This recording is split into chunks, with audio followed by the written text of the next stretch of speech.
Oh, I'm so glad that there's less of a glare on my glasses. Oh, you recording? I look like such a nerd here. Oh, nerd. Nerdy, nerd, nerd, nerd.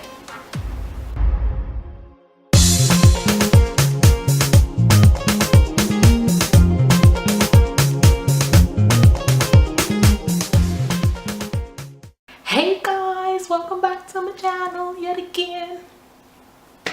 Energy grew. No, welcome back to my channel, guys. Good to be back yet again. Today's the day I share my full Oxford interview experience. And what an experience it was. People that know me well know that my life stories are really something that should be a movie, because the amount of nonsense that occurs is nothing shy of an Oscar-winning film. Honestly and truly. Whew, I don't even know what to preface this with. Like, without further ado, let's get cracking, let's get into it. Okay, so the story begins a long time ago. Long ago, when little Renee was in sixth form and said, I want to apply to Oxford.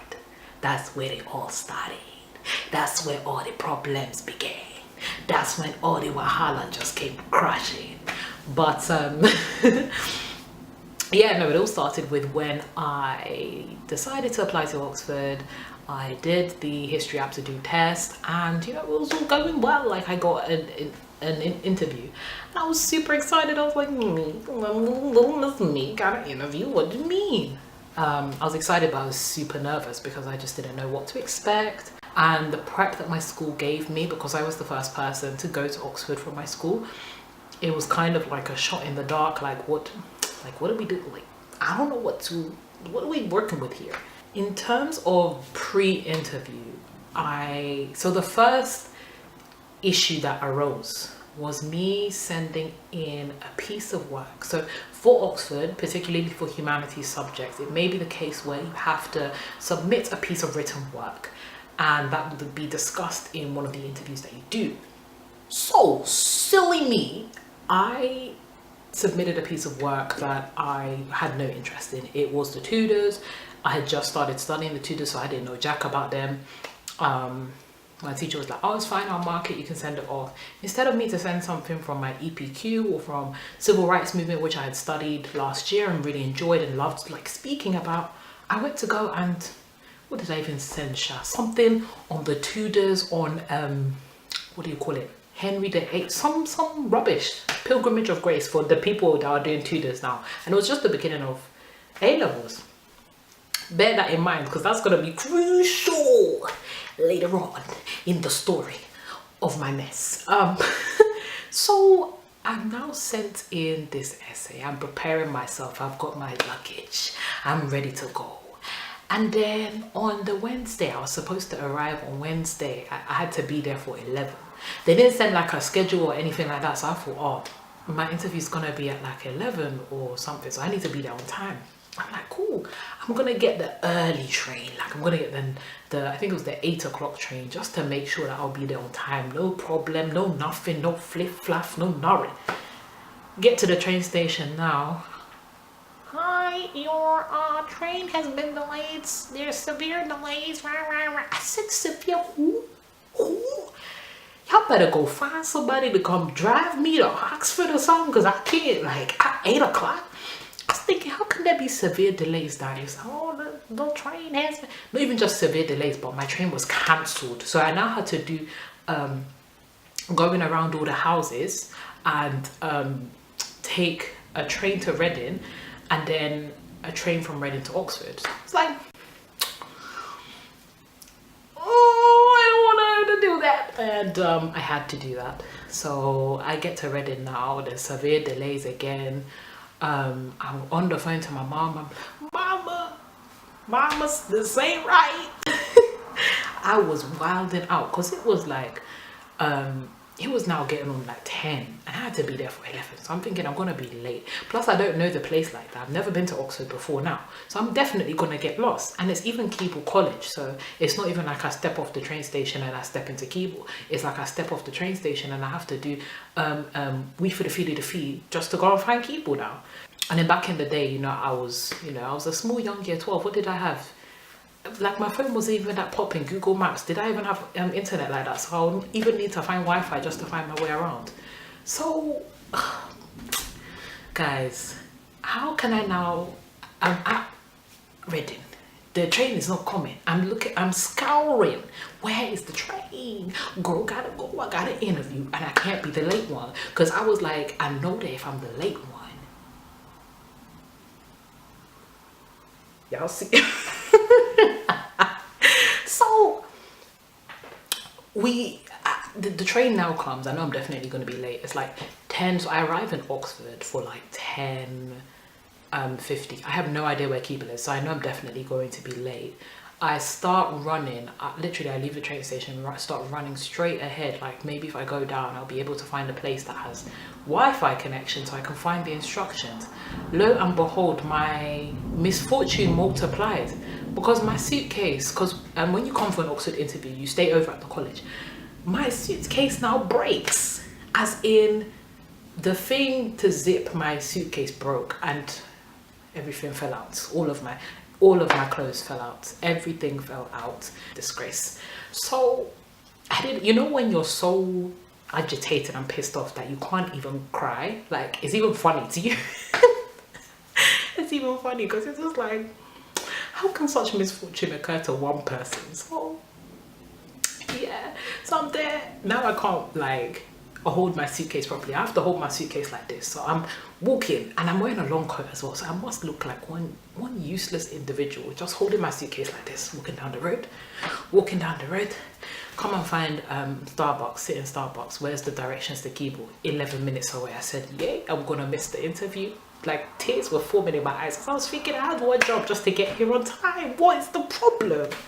So I finally get to Keble, only to find that you needed to arrive for 11, but my interview's at 5 p.m.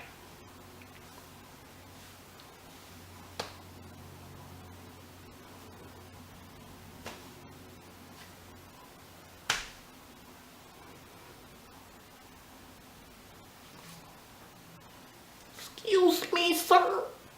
Did you say 5 p.m.? My suitcase broke. I was running, I was tired, I was swearing. I was really swearing, pouring. And you want to tell me 5 p.m.? No, give me the interview now. I was literally like, just give me the interview now. You might as well. So I go and settle down in my room, finally just, gather my wits about me. Remember the piece of information that I told you earlier about me sending in a Tudor essay. Generally, I would advise you guys send in something that you're comfortable talking about, that you know like a bit about, that you can talk about it. So you have 2 interviews, right? They might have changed, so please do check out. But from my experience, I had 2 interviews. One was based on an unseen source. Mine was on 16th century German kingship. Never come across 16th century nothing, 16th century German nothing. So I was just looking at this like, well, it as well, this was a fun experience, I was super nervous. I didn't even know what to wear. Like I was thinking, do I have to wear a sweater vest? Because those things, I don't think they're cute. I can't wear a sweater vest, so I ended up wearing like a jumper and jeans, because no sweater vest, I ain't gonna find it. Well, they were super nice. Like my interviewers were really nice.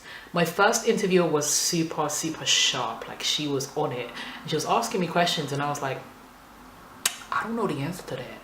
Or you're gonna have to give me a minute. And those things are okay. Just in general, if you do get an interview to Oxbridge, don't be afraid to say like, can I have a moment to think about that? Or, oh, that's interesting. Can you clarify, or something like that. It's better that you do that than try and jump in with the, I know the answer, and it doesn't even make sense. So that was interesting, but also awful, because I'd never been put on the spot like that, and I didn't know how to articulate my thoughts and opinions in that kind of setting. So I was already like, this is not going to happen for me. You know, it was good whilst it lasted. I really enjoyed it, but deuce. So for my second interview, I was thinking, oh, maybe I can make it up. But this was even the what do you call it? The finale of my downfall, really and truly, because for my second interview, so the interviews are normally in the rooms of the tutors, so I had to go to my senior tutor. It's so funny because he's actually a cool guy, but I had to go to my senior tutor's like room, and there was somebody, I was a little bit early, there was somebody already in there. I was sat in his like little living room thing. I was like, let me see what this guy's actually interested in. Bearing in mind, remember what I sent him for my essay. So this is the essay-based interview. I look up, Tudor Revolution, written by my senior tutor. I said, oh, so he knows a little bit about, you know, what I sent in that I hate.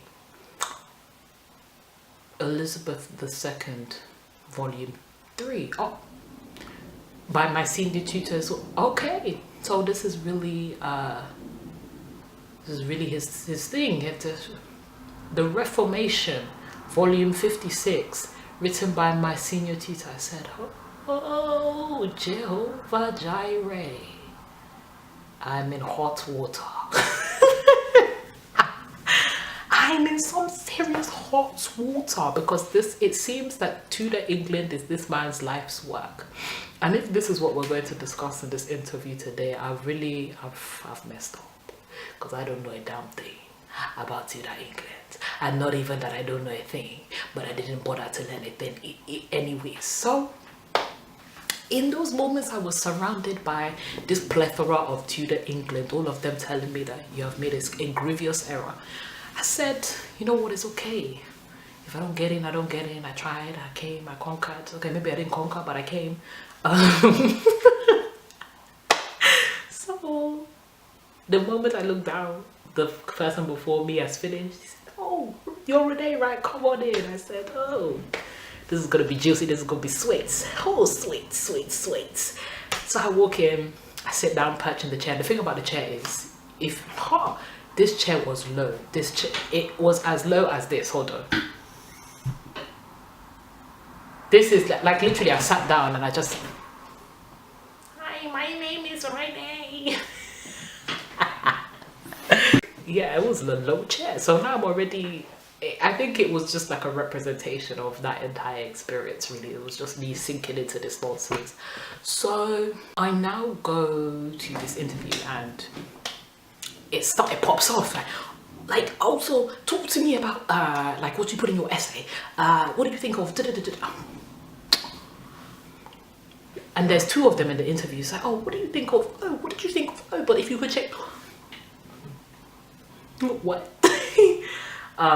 Same as before, don't feel like under pressure to like know everything. I wish I had known that I didn't need to like know everything about Tudor England, and there was no need for me to be feeling that bad. I wish I had known that it was okay, because the tutors actually moved to accommodate the things that you're actually interested in.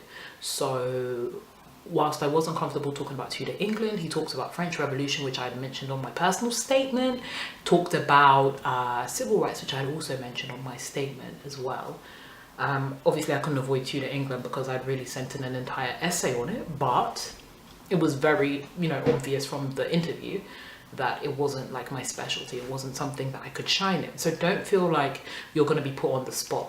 The thing to remember about Oxbridge interviews is that it's, first of all, it's an aspect of a holistic process. It's one aspect of a wide plethora of things that they take into account in your application.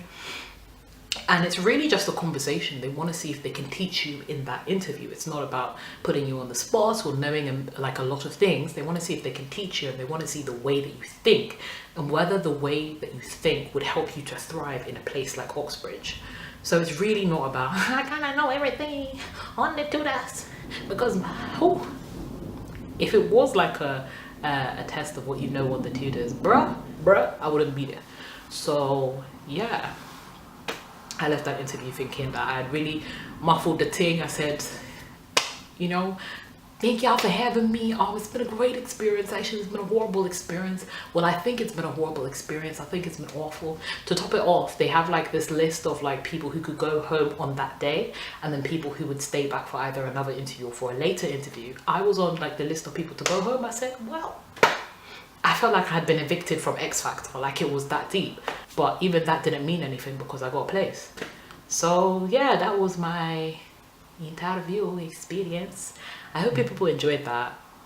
It's such a funny story, but at the time, trauma, it was traumatizing. So yeah, in terms of the interview, I wish people like didn't take as much information from so many different sus sources. Do you know what I mean? Like it's not a mystical thing where they're trying to figure out, you know, if you know the answer to, if I throw this ball out the window, what is the velocity? That's not the kind of questions they'll ask you unless it's like relevant to the conversation that you had. Like it's not just going to be random. So what is Socrates' view on, some people don't even know who Socrates is. What do you want them to do? Yeah, I might delve deeper into this later on, but yeah, that was just my interview experience. And as you can see, whilst I thought that it was a bad interview, later on I found out that in terms of the way that I engaged with the material, in terms of other aspects of my application which they thought were really strong, I was actually a really good candidate for Oxbridge. And it's a shame because there's so many people out there that think they're not a candidate for Oxbridge when you really could be. But alas, as ever, friends, thank you for listening to my little interview experience. I hope you guys enjoyed it. As ever, like, comment, subscribe, and follow on my social media and stuff. Yeah, I'll catch you guys in another video.